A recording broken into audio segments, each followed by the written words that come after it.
Salve alunos do canal Atualize Educação. Hoje falaremos sobre Adam Smith e a Escola de Frankfurt, encerrando a playlist sobre iluminismo. Adam Smith foi um filósofo, um pensador iluminista dentro da economia.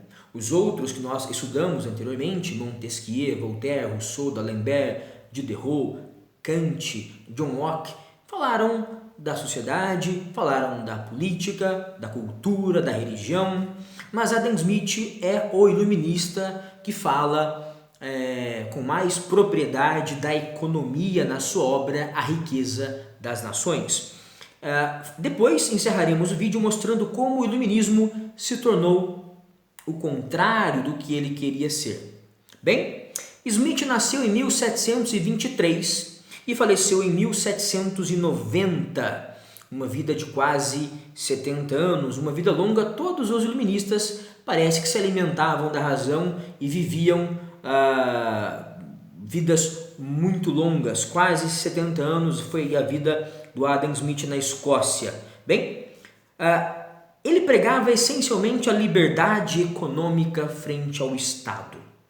A liberdade econômica de trabalhar, de produzir, de comprar, de vender, importar e exportar. Essa liberdade econômica é um dos elementos principais que leva ao progresso humano, que leva à felicidade humana, que leva à realização do ser humano. O ser humano não é só um sujeito que pensa, não é só um ser que ora, que reza, que tem religião, não. Que vive em sociedade. O ser humano é um ser fundamentalmente que trabalha, que pelo trabalho transforma a natureza, adaptando ela às necessidades, às demandas humanas. Então o trabalho é essencial. Afinal de contas, esses óculos são fruto do trabalho de alguém. A receita que gerou esses óculos é fruto do trabalho de alguém. Esta camiseta é fruto do trabalho de alguém.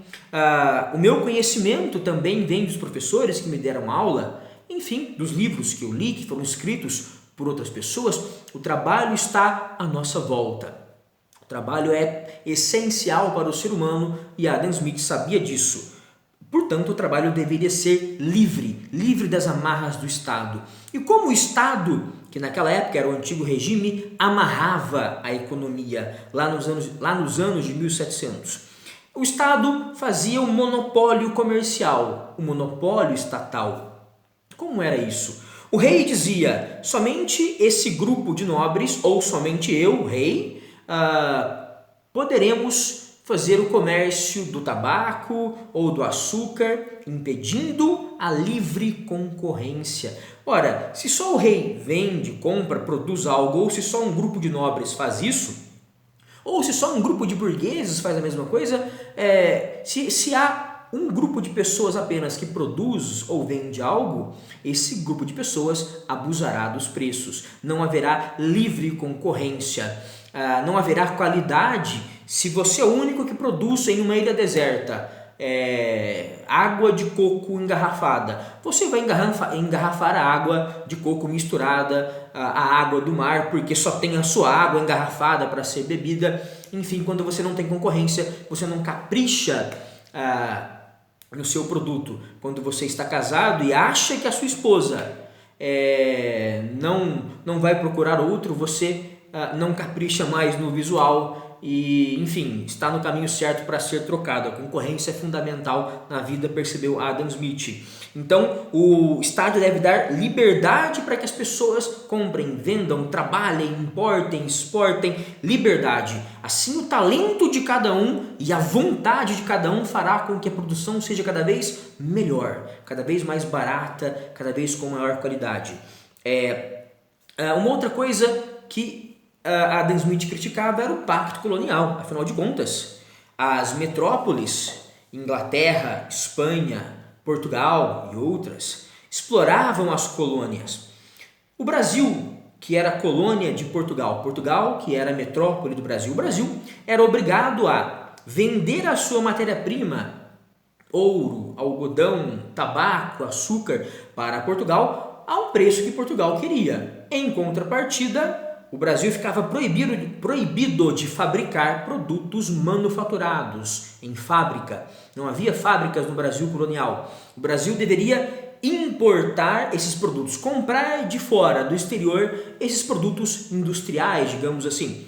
E só poderia comprá-los de Portugal, da metrópole. Ora, Portugal aumentava o preço dos manufaturados e abaixava o preço pelo qual compravam o nosso açúcar. Quem levava ferro? Só o Brasil. Portugal levava todos os lucros. Isso não é liberdade comercial. Todos os países têm que ser livres para que com seus talentos, seus esforços, suas organizações produzam riqueza. Liberdade entre países, liberdade dentro dos países, sem monopólio comercial dos reis, sem pacto colonial. O senhor Smith também era contra o excesso de tributos. Para Smith, aliás, eu quero que vocês pensem na seguinte imagem, Smith não a usou, quero que vocês pensem no vampiro. Vampiro é aquele que vive do sangue do outro, vive do trabalho do outro, da vida do outro. Para que ele exista, o outro tem que morrer. Esse era o Estado criticado por Adam Smith, o Estado absolutista. O Estado absolutista do antigo regime contra o qual lutou o iluminismo era um Estado que cobrava altos tributos, dinheiro, muito imposto. Para quê? Para fazer banquetes, guerras, palácios, dar pensões aos nobres que não trabalhavam. Ora, o Estado era um parasita, era um vampiro. Quem era a mocinha desse filme vampiresco? Era o povo. E se o povo paga altos impostos, não sobra a esse povo dinheiro, não sobra a esse povo resultados do seu trabalho, para que esse povo usufrua deles, para que esse povo faça novos investimentos e melhore o seu trabalho, a sua produção. Enfim, se eu dou muito dinheiro ao Estado por meio de impostos e o Estado usa esse dinheiro para ele mesmo e ponto final, se o Estado não me dá de volta saúde, educação, segurança, pontes, portos, estradas, enfim, o Estado é um vampiro. Ele, o Estado, não produz nada e ainda consome, suga o que eu produzi. O resultado do meu trabalho é o povo que trabalha e o Estado deve garantir a liberdade do povo trabalhar, dando boas pontes, boas estradas, boa infraestrutura, de modo geral, bons portos, saneamento básico para que o povo tenha saúde para trabalhar, educação para que o povo tenha conhecimento para trabalhar. Então, o Sr. Smith era contrário a esse excesso de impostos. Para Smith, o trabalho era a fonte da riqueza das nações. O trabalho, não a posse da terra. O trabalho é a ação humana, é a ação do indivíduo que livre, quer mudar a natureza, quer vender, comprar, fazer. O trabalho é a ação do tecelão, é a ação do artesão que por meio do algodão ou da lã ou do linho faz produtos, faz roupas, faz chapéus cada vez melhores com a intenção de ser feliz, de adquirir bens materiais. Essa liberdade faz com que os seres humanos entrem em concorrência uns com os outros e o preço só tende a baixar por conta disso. Já falaremos disso. Adam Smith acreditava no trabalho especializado. Para Smith, uma nação se torna mais rica na medida em que ela divide o seu trabalho. Ele deu o exemplo da fábrica de alfinetes. Se eu tenho funcionários, se eu tenho 10 funcionários que fazem a mesma coisa, um corta o arame, o fio de aço, afia uma ponta, entorta a outra ponta, fura essa ponta entortada, esse indivíduo faz tudo, embala os alfinetes, enfim. E o ritmo dessa fábrica, com 10 indivíduos que fazem todo o processo de fabricação do alfinete, o ritmo dessa fábrica é lento. Mas se eu coloco um só para cortar o arame, se eu coloco outro só para afiar uma ponta, o outro só para entortar a outra ponta, o outro só para furar aquela ponta entortada, cada um vai ser especialista no que faz e fará o que faz de modo mais rápido. Eu vou ter então uma produção maior e uma riqueza maior sendo gerada nessa empresa, nesse país. Eu vou ter salários maiores para esses funcionários. Todo mundo vai ganhar com a especialização do trabalho. Atrelada a essa ideia de trabalho como fonte de riqueza, trabalho especializado, divisão do trabalho, temos o preço justo, ou preço natural, melhor dizendo. O que é o preço natural? Para o senhor Smith, as coisas, elas valem o que elas devem valer, por uma razão muito simples. Se eu somar o salário gasto pelo funcionário na fabricação daquele produto, se eu somar os lucros que o patrão, que o dono da empresa teve, ele deve ter, afinal de contas ele é um empreendedor, se eu somar os lucros e o salário os aluguéis, aluguel de máquina, aluguel de transporte, aluguel de local para vender ou para fabricar, se eu somar os aluguéis aos lucros e aos salários, eu vou ter o preço natural daquele produto. O preço natural é uma lei natural do mercado. E aqui vem a expressão mais famosa de Adam Smith, a mão invisível do mercado. O Estado não precisa regular a economia. O Estado não precisa interferir na economia. Quando o Estado interfere na economia, dá merda, dá o antigo regime, dá aquele Estado vampiresco que suga da economia, que é o trabalho humano. O Estado deve fazer a cama da economia, dar segurança, ninar, dar tranquilidade, cobrar poucos impostos, fazer boas estradas, blá blá blá blá, blá blá blá blá blá, para que a economia cresça, floresça, porque ela tem as suas regras próprias, as suas leis naturais, leis que nós não conseguimos enxergar claramente porque não estão escritas, são leis naturais invisíveis. O mercado tem uma mão invisível que rege a si mesma, e se essa mão puder reger livremente a economia, o mundo vai ser mais feliz, o mundo vai ser mais rico.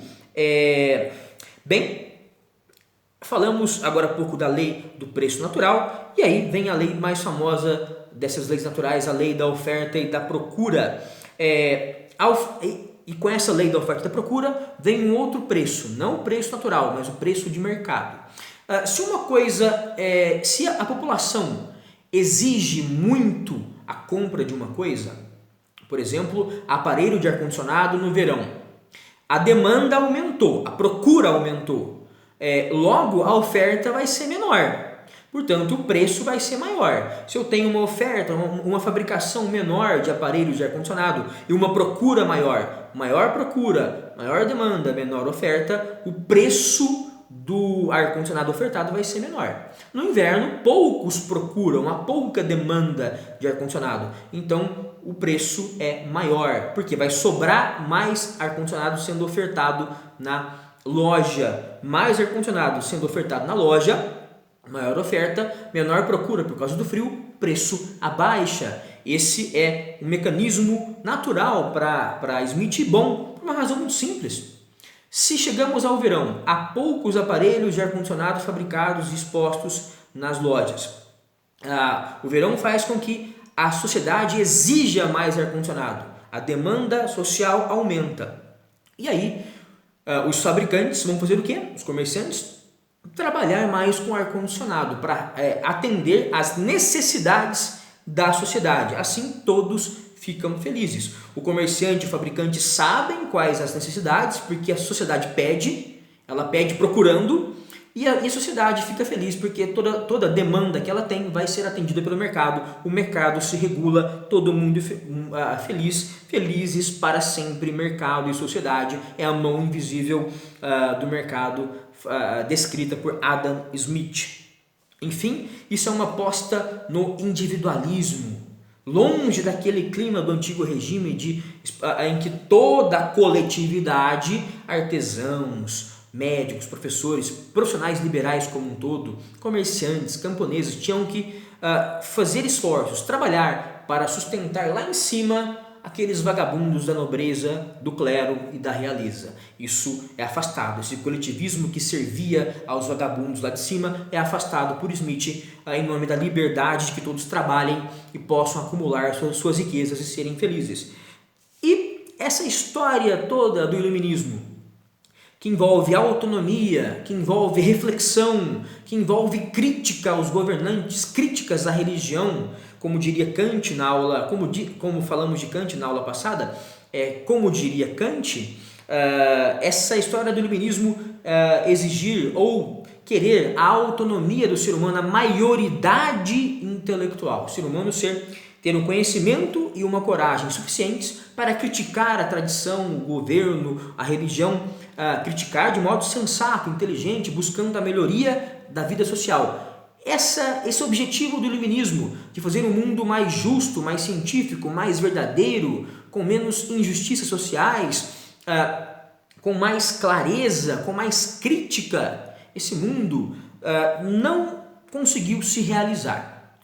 E aí percebemos que durante o século XIX e século XX principalmente, essa razão emancipadora que deveria libertar o ser humano das explorações intelectuais, essa razão emancipadora se tornou uma razão instrumentalizada. Expliquemos isso rapidamente a partir da obra chamada A Dialética do Esclarecimento.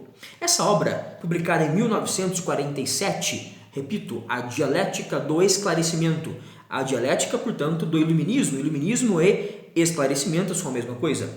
Essa obra, publicada em 47 por dois pensadores que fundaram a Escola de Frankfurt, um grupo de sociologia que visava, entre outras coisas, questionar, estudar, analisar essa razão iluminista, no que ela havia se transformado. Enfim, os dois fundadores dessa escola, Max Horkheimer e Theodor Adorno, escreveram a Dialética do Esclarecimento em 1947, buscando entender como o iluminismo deixou de iluminar as pessoas e as pessoas entraram nas guerras mundiais, entraram no nazismo, no extermínio de judeus. Ora, o mundo não deveria ser melhor sem ditaduras, sem déspotas, sem tiranos, com todo mundo sabendo criticar a tradição, os governos, buscando uma vida melhor? Então, por que deu errado? Por que o mundo matou mais de 100 milhões de pessoas nas guerras mundiais, no nazismo? Em alemão, a palavra esclarecimento é Aufklärung. Aufklärung.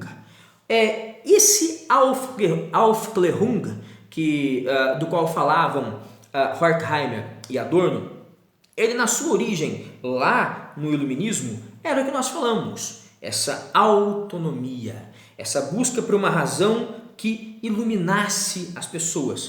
E durante o século XX, século XIX e principalmente século XX, no que havia se transformado o Aufklärung, o esclarecimento. Havia se transformado numa lógica de produção e consumo. A vida humana passou a ser trabalhar, produzir, trabalhar para consumir. Isso gerou o imperialismo, a destruição da África pelos países europeus, pela Alemanha, pela Inglaterra, pela França, pela Itália. Isso gerou a Primeira Guerra Mundial, a Alemanha e a Itália de um lado, a França e a Inglaterra do outro, a Alemanha e a Itália com menos terras na África, França e Inglaterra com mais terras, entraram em conflito armado na Primeira Guerra Mundial, matando mais de 20 milhões de pessoas, alguns falam mais de 40 milhões de pessoas. E a Alemanha e a Itália de um lado, Inglaterra e França do outro, procuravam o que na África? Matéria-prima para a sua indústria, mercado consumidor para a sua indústria, mão de obra barata para a sua indústria, produção, consumo. Precisamos trabalhar, precisamos vender, precisamos explorar o trabalho das pessoas. Smith venceu, mas só Smith venceu. Somente a mão livre do mercado importava, não mais importava a autonomia, não mais importava uma visão crítica e esclarecida do mundo. As pessoas, ao invés de se emanciparem, passaram a estar presas na ditadura taylorista. Lembremos do receituário, das regras do taylorismo, como produzir mais, como trabalhar mais. É preciso se especializar no trabalho. Então, eu sou o cara especialista em tampar a caneta, eu só sei tampar a caneta, não sei pensar em política, em mais nada. Especialização, trabalhadores imóveis, segundo o taylorismo, essa teoria de como trabalhar mais, produzir mais, enfim, trabalhadores imóveis, fazendo a mesma coisa todo dia, como Charlie Chaplin no filme Tempos Modernos, parado no mesmo lugar, só a esteira se move, só o produto se move. Trabalhadores sem crítica, transformados em máquinas, um supervisor vigiando, um outro dando prêmios. É o trabalhador transformado em máquina, transformado em instrumento que deve produzir. E hoje, mais do que isso, transformado em instrumento que deve consumir. Somos consumistas, consumimos até pessoas, lembremos de Bauman. Hoje as relações amorosas são relações em que se torna produto do outro e consome o outro como seu produto. Então você tem que ser, no relacionamento, magro, bonito, inteligente, bem resolvido, surpreendente, porque você é um produto e pode ser trocado por outro, assim como os pais, quando se tornam idosos são trocados, ou melhor, são descartados em asilos. É a sociedade do descarte, do descartável, porque não é interessante comprar e guardar. É interessante comprar, jogar fora e comprar de novo, e comprar de novo. E então trocamos pessoas, trocamos relacionamentos. Por quê? Somos consumistas. E isso vem daquela lógica do trabalho, da produção e do consumo. A lógica taylorista, a lógica que transformou a razão não em um instrumento para refletirmos sobre a religião, sobre a política, sobre a arte, sobre a cultura. Não nos emancipamos, não nos libertamos. Saímos da tirania dos reis absolutistas e entramos na tirania do trabalho, do livre trabalho de Adam Smith. Smith venceu, mas os outros iluministas perderam. Não nos emancipamos e nos tornamos instrumentos muito inteligentes, muito racionalizados, mas racionalizados só para apertar parafusos e comprar os mesmos, não para pensar sobre a nossa existência, sobre política, sobre arte, sobre a nossa vida de modo geral. Espero que tenham gostado dessa playlist, que contou com 4 videoaulas sobre iluminismo. Até a próxima, muito obrigado.